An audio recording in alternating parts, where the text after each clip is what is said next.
National Family Caregiver Awareness Month, and every year more than 400,000 New Mexicans provide over $3.1 billion worth of unpaid care for a loved one. Unfortunately, it's super easy to sabotage your loved one's health, and even your own, just by the words that run through your mind and come out of your mouth.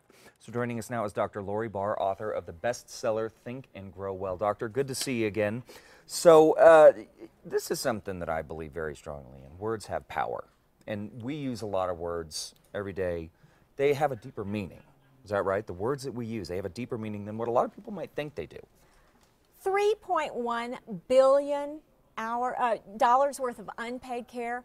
As Robert Plant would say for those family caregivers, as he still sings, whoa, got a whole lot of love, right?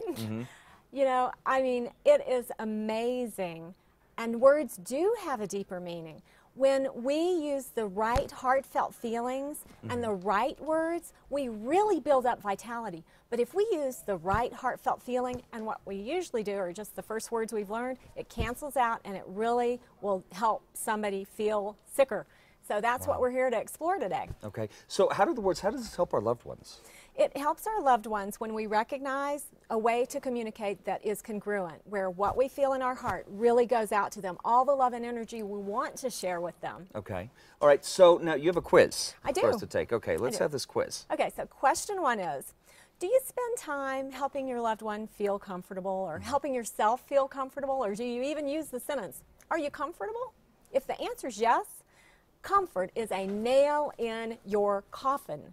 Because growth is all about energy and expansion, and that's uncomfortable. So get used to change and get used to discomfort. Replace that phrase with something like, instead of saying, are you comfortable, say, how much better are you feeling today? So two, the second question is your to-do list full of phrases like should to, have to, must do?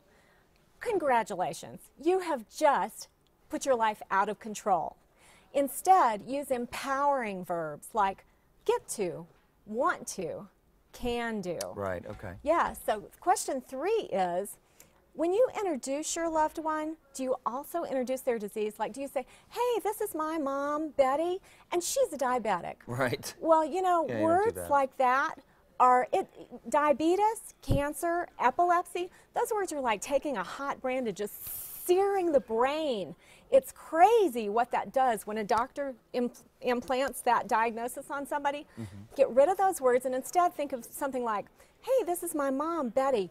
And you know, I have learned so much about nutrition from her because she's great at regulating her blood sugar. That's a great and idea. The fourth question is, when you introduce yourself, do you associate yourself with somebody else in your life? Like, do you always say, I'm Jerry's brother? You know, you are so much more than any one relationship, but if you tell your mind Jerry's brother all the time, your mind may think that's all you are. Right. So if you answer yes to just one of those questions, guess what? You are making your family sick. Wow, okay, so now there is a solution to this, though. There is a solution. It's a 4R cycle, a solution cycle. It's easy to remember. So the first R is recognize. Stop when you break the healthcare code. Just stop right there and recognize the toxic word. The second R is remove it. And the way you do that, you say, whoa, I reject that. Just rip it right out of your brain by saying that. The third thing you do is replace it with what you really want. And the fourth step is to repeat. It's to reinforce. Did you know it takes 1,200 to 1,500 repetitions for a new habit to develop, like brushing your teeth or learning a new language? No, I didn't know that. So what's going to happen is you're going to use those words again. So what do?